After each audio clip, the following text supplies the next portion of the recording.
The Azara is the courtyard. The courtyard. Reuven, what's the Azara? Like from the word Azor? How do you spell it? It's the courtyard, Oh, the courtyard. right? Which was representative of the courtyard in the Midbar. And we said that in the Azara you make certain boundaries, right? Certain boundaries where you say up until here can the Yisrael go, up until here can the Kohen go, and we make these things called the lishkaot, right? What's a lishka? Who remembers from yesterday? The storage rooms. Thank you. Right? There was storage rooms in the Azara in order for different usage of different things, which we'll soon see all the details there. Now we got up to chapter Ches, or Halacha Ches. So I hope you're following along. Please find it on your devices. All right, ready to go? When you build the Heichel and the Azara, what's the Heichel? Nachum Meir, what's the Heichel? The Heichel is the combination of the Kodesh Kodashim, the Kodesh, and the Azara. The Ulam, right? So when you build the Heichel and the Azara, you have to use large stones, right? It's avanim gedolos, halacha ches. V'im lo matzu avanim, if you don't find stones, bonim bilvenim, you can build with bricks. Ve'ein mafatzlines avnei abinyin bahar habayis. However, you're not allowed to chisel these stones in the actual har habayis, on that whole area of the mountaintop. So you have to use these big stones, but you have to chisel them. El mafatzlin osam masatin osan mibachutz. You have to do all the chiseling and your whittling of these stones outside the har habayis. V'achar kach machnisin osan lebinyan. And only after them bring them in. Why? Because there's a verse. It says avanim gedolos. First of all, from here we learn they have to be big stones. Avanim yikaros, precious stones.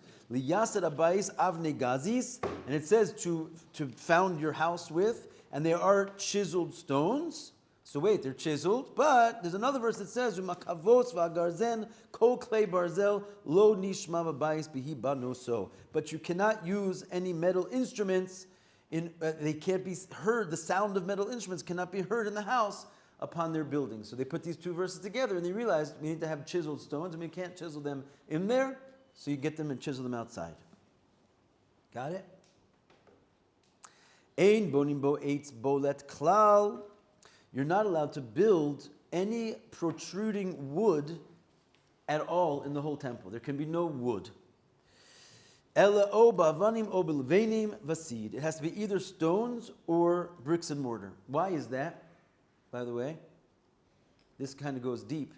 Who knows the mimer? There's a very, very important Hasidic concept. If you look at the Mishkan, what was it made out of? Wood. Right? And here when we get to the Beis HaMikdash, it says you're not allowed to have any wood. No wood showing, at least. Eitz bolet. Why? Noam. Has to be what? Immaterial. Something immaterial? Yeah. What do you mean immaterial? It's like something that's not living. Oh. Specifically. Okay, so inanimate. Inanimate. Got you. Okay. Why? Because the lowest, right? So if the difference between the Mishkan and the Mikdash, this, by the way, but guys, this is mamish. I'm learning a sicha about this exact thing, which is based on the mimer that we're learning in the morning. It actually, the Rebbe said it in the same Fabrengen. So the mimer that we're learning, there's like a whole nother part of that. It's not part of the mimer, but it's like the Rebbe's discussion of his own mimer, where he gets into this exact conversation. Hashkacha Pratis is blowing me away right now. And he explains the difference between the give. Remember we talked this morning, the giver versus the receiver? So on one hand, it's a big deal that the beginning is wedged in the end. That's already like a big deal that you can bring the highest place to the lowest place. But then we said, but the real kunz is when you have the receiver. That actually the giver isn't just busy with his giving. It's busy that there's this external entity which is receiving it. So he says this is exactly the difference between the Mishkan and the Mikdash based on this concept of wood. It's crazy. Hashkacha Pratis. Literally, if I brought you the Sikha, you'd see that they're quoting this halacha in the Rambam right now. And it's based on our mimer in the morning. So what's going on? I'm kind of having a little moment here. But what's going on is in the Mishkan, it says the Mishkan is made in a certain order where you can see the Seder Ishtalshalus in full display. Why? Because the roof is made out of what? The roof of the Mishkan? Skins. Unicorn skins. Unicorn skins, actually, and it really, yeah, and colorful unicorn skins, but that's the idea of living animals. Then you go down to the walls. What's it made out of? You already said, eitz, which is tzomeach, which is the growing. And then you get down to the bottom, the floor, the karka. You get to the domain. So what do you see? That the Mishkan is in the pattern of a mashpia milamai lamata. It's basically saying, I'm going to come down and bring the different dimensions from high to low.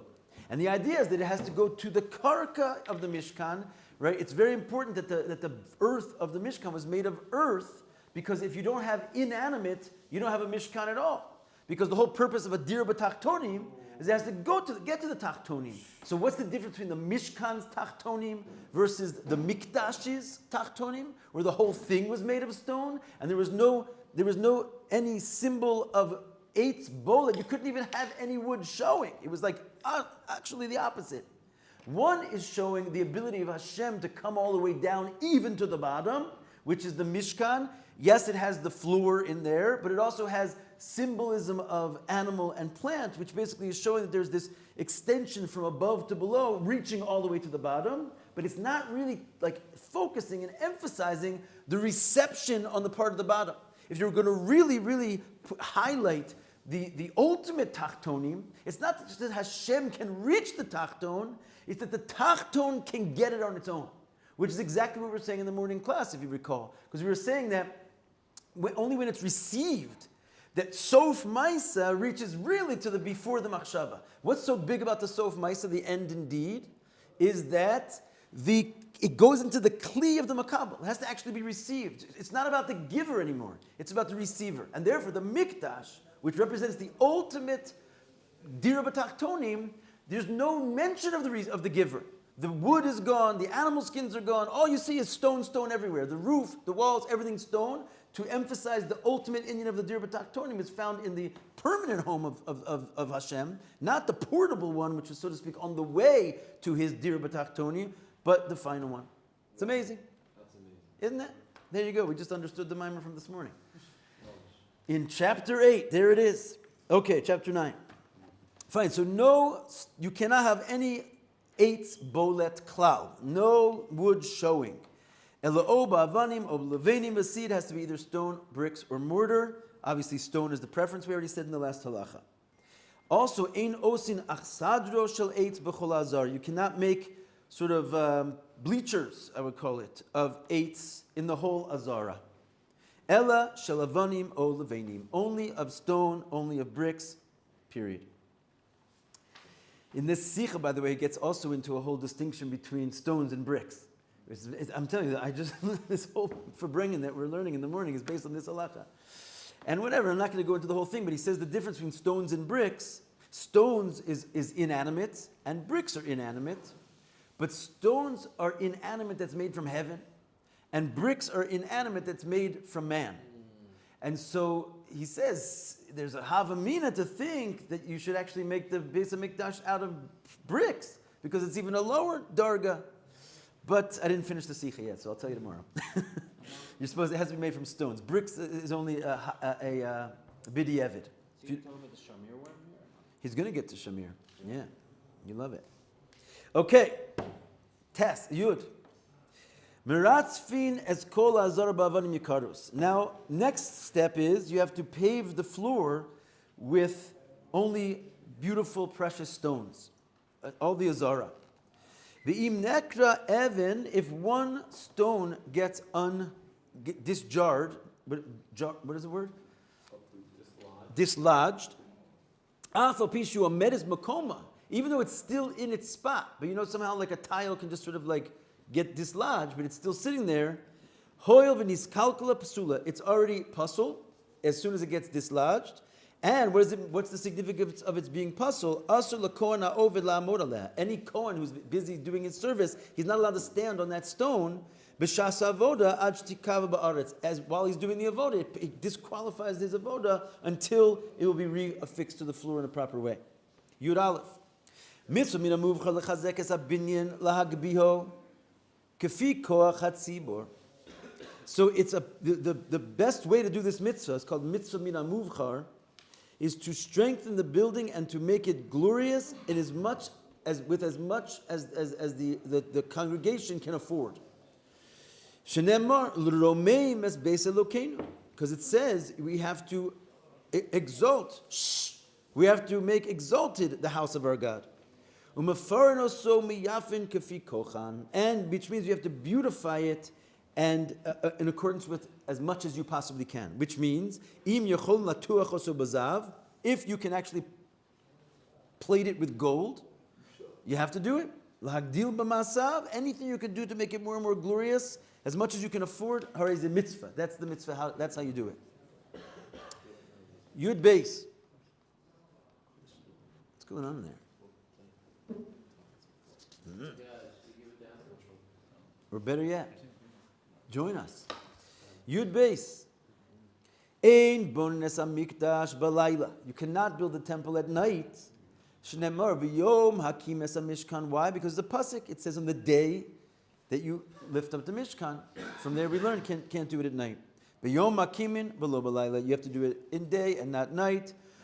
Ba'oskim b'binyan me'alus hashachar ad seisu kachavim. What's the parameters of what's called day?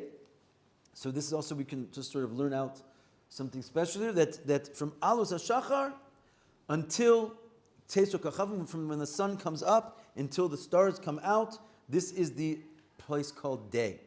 Inside of that area you can build a mikdash, otherwise you have to stop. V'kol chayav livnos l'sayed ba'atzmam b'monam anashim v'nashim k'mikdash hamidbar. When they're going to build the base of mikdash, who gets to build it?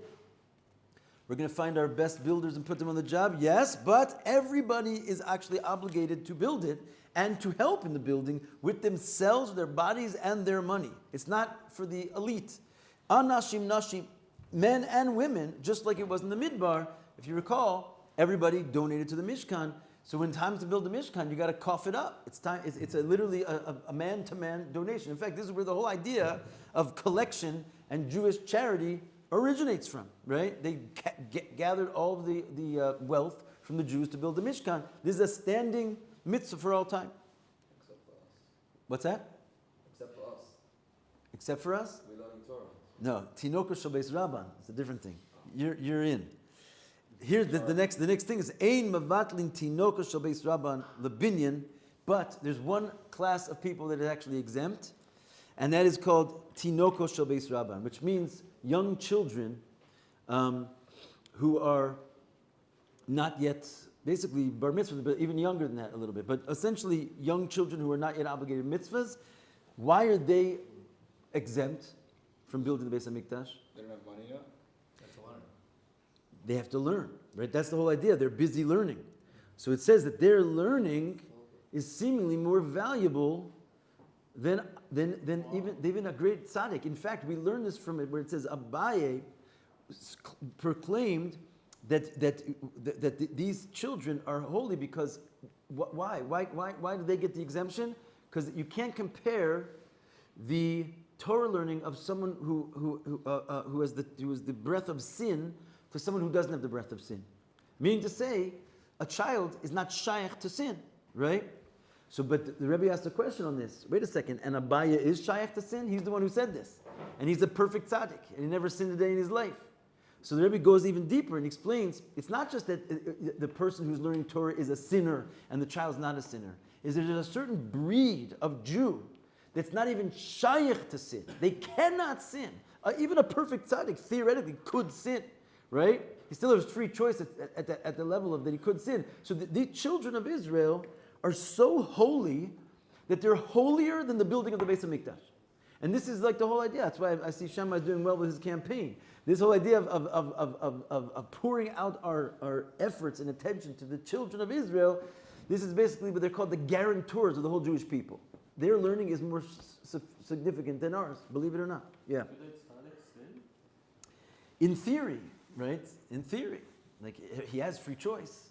I guess he could push himself into some kind of a sin against his better intentions. Ve'ein binyan beis hamikdash doche yom tov. And finally, in chapter 12, there's one other thing. Just like on Shabbos you can't build the Beis Hamikdash, also on Yom Tov we do not build the Beis Hamikdash. You get the day off or the week. Yud Gimel. Hamizbeach ein osin osoa ela binyan avanim gazis.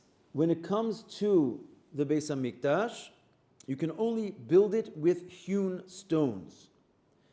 Now, Samech Ches, I'm going to see something. Yeah. Okay. So hold on a second. So, okay, according to the Abarbanel, we take out this word hewn. Because this is talking about I said the mikdash, but I mean the mizbeach. Hewn means carved, chiseled with metal instruments. So in fact, it's very important to take this word out. It's in some girsas of the Rambam, but it makes no sense. You'd have to try and do some gymnastics to try and make sense about it. Really, the whole idea is that the mizbeach is not allowed to use any metal at all, as we're going to soon see. So when it comes to the altar, he's saying really it has to be built with stones, not hewn stones. V'zeh shenemar b'Torah, this that it says in the Torah, mizbach adama ta'aseh. Why is the Rambam telling us that? Didn't we just talk about all the stones? No, because there's a reason you might think it's not built with stones. Why? Because the mizbeach in the Torah, it says these words, a altar of earth you shall make for me. So you might think it has to be made from earth, pile up earth or something. But no, when it says that it has to be built of earth, it means it has to be touching the earth. It has to be joined to the earth. That's what it means, mizbach adama. Shelo yivnu lo al gabe chefin v'lo al gabe mechilos. Meaning you shouldn't build it on top of like underground arches or caves or tunnels. It has to be mamash right on the virgin earth. It has to be virgin earth? It has to be an earth that there's no like. But the Beis Hamikdash, but the Mizbeach had to be on the ground. What do you mean it wasn't on the ground? But the platforms weren't like stages with holes underneath. There is such a concept that they built underground platforms around it because of the Indian of the Tumas mace, that they didn't want to get the red heifer. So they actually raised children in Jerusalem that never became impure, so there would be people standing by that could actually go in and deal with the mayim of the special water you needed for the red heifer. So there was a concept that there was platforms under the ground all throughout Yerushalayim actually, but where the Mizbeach was, as far as I understand, from this we learn, it had to be mamash on the ground.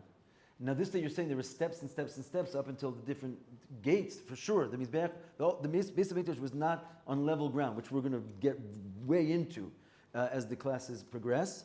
But nonetheless, it doesn't mean that it was hollowed out. It means they actually chiseled their way up the mountain.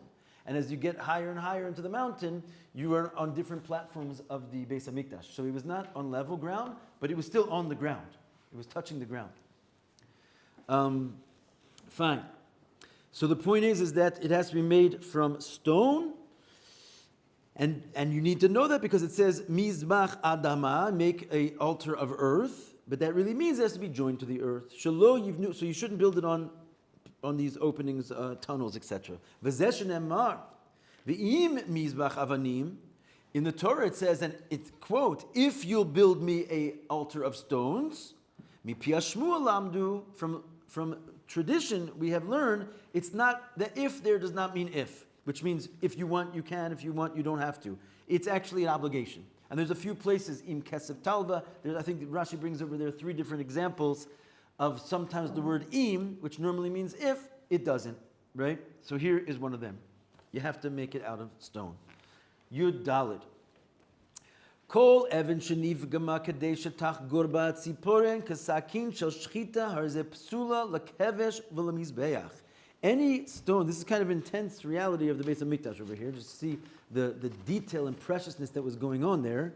Any stone that was blemished, which means there was like a little scrape in it or something, how much of a scrape? The same level of scrapey that is required in a knife of shchita. So if you ever see like a shochet check his knives, he runs his fingernail across the blade, and if there's any like jaggedness or any tiny sensitivity, that there was like a little ridge, you have to sharpen your knife and start over. The same level of perfect smoothness was required for every single stone in the altar. It's insane. If you would drag your thumb, these are stones, right? If you would drag your thumb across it and feel like any rigidity whatsoever, even the tiniest level, puzzle, it's not good. They had to have some sort of technology. Guess what they had? What? The shamir. It was a shamir. Yeah. Yes, and that's what he says. Yes, they had to replace the stone. And shenemar avanim shleimos tivne es mizbech Hashem. They learned this from the verse where it says, "Whole stones you shall build for the altar of God." Where would they get these stones from? So it says, "Min besulas akarka." They would find these stones from the virgin ground, which means they would dig chofrin ad shemagim lemakom hanika she'ein makom avoda ubinyan. They would dig into the ground until they got to a place where it was clear that since the 6 days of creation, no man had ever touched this place. They would find literally stones that had never been seen by man before. Umotziim mimenu avanim, and they would take the stones out from there. O mina yamagadol, or they would go into the Mediterranean Sea and find deep stones that no one's ever seen from there. Uboni mehem. It was mamash an operation to get these stones for the altar, right? The kain avnei hechel ba'azaros shlemos hayu. Also, the stones of the hechel and the azaros were also whole. In other words, it means they didn't have a blemish. But there is a difference, as we're going to soon see. The ones that were built making the hechel and the azara, they could be hewn stones, not inside the harabayis, as we've already said, but you could use them with metal. But as we're going to soon see, the mizbeach, they had to be stones that were pure and no metal ever touched them at all, ever. Okay. How are we doing on time? We got some. Tes Vav. Avnei heichol vazaros shenifgumu o shenigmamu. So now we're not talking about the altar anymore. We're talking about the stones of the heichol and the azara. If those stones got blemished, or nigmamu, which means not just blemished, but like a piece was missing from them. Psulin ve'ein lehem pidyun el nignazim. They become pasul, and you cannot ever fix them. You have to just bury them. The operation was unbelievable, right? There's all these precious stones all around. Each one has to be mamish unblemished. And if any little chink comes out of it, or you can never do anything with this stone again, you have to bury that stone. Kol even shenaga barzel, any stone that touched metal, af al pi shelo nifkama, pesula lebinyan hamizbeach ubinyan hakevesh. This is what we were saying before, where we had to correct the language of the word gazis from before, because this halacha says any stone that metal touched was now puzzle for the use of the altar or the ramp. So we're adding the ramp into this thing. Right? So you understand the difference between the heichol and the azara, and the altar had two different rules. The altar couldn't have even any metal, the altar and the ramp. Shnemar, how do you know? Because it says in the Torah, you put your sword on it, or you put some metal instrument on it, and you disqualified it.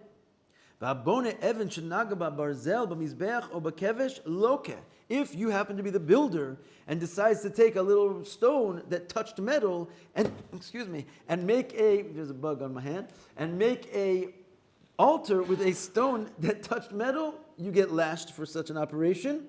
Shnemar lo sivnes hen gazis, because there's a lav, right? There's a negative commandment. Do not build. It's one of the negative commandments of the Torah. Don't build them with hewn stones. Bone even pagum. Whereas if you build with a blemished stone, not a stone that touched metal, but a stone which had that little fingernail roughness to it, it's not a negative commandment because there's a positive commandment. You shall build with whole stones. So what's the punishment? You still get punished, but you don't get lashed. You're over ba'aseh. You get basically a slap on the wrist. You performed a negative. You didn't do a positive commandment, but you only get lashed when you transgress a negative commandment. So the negative commandment is you shall not bring metal onto these stones. You get lashed for that. If you build it with a blemished stone, you did not fulfill a positive mitzvah. And we already said you have to take that out of there. Actually, we're going to say that right now. Last halacha. 1 more minute. Evan shenifgama o shenagabar barzel.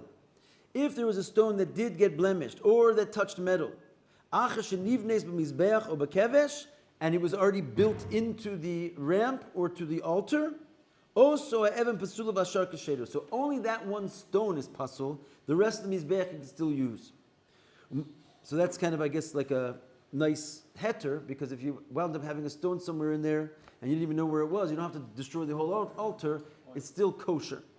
And lastly, Malabnin esamizbech pamayim bashana. They would go and sort of paint, I guess is the lack of a better word, but it's like paint with seed and with some kind of material which would preserve the, what is it?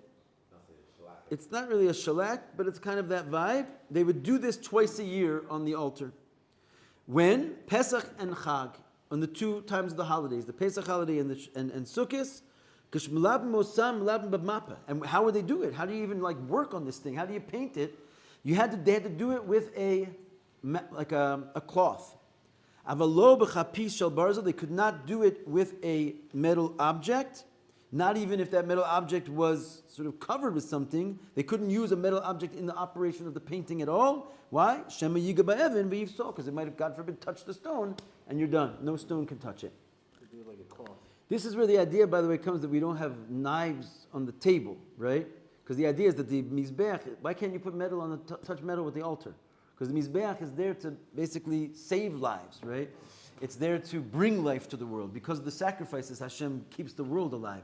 So it's not shaykh to bring metal, which is used for the opposite of life, and have it any interaction with. And our table is like our mizbeach. It gives life, and it's the way it plays, how we praise Hashem and bless Him. So we're also, yeah.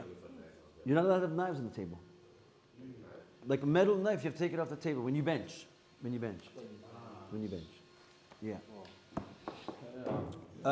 Please, pass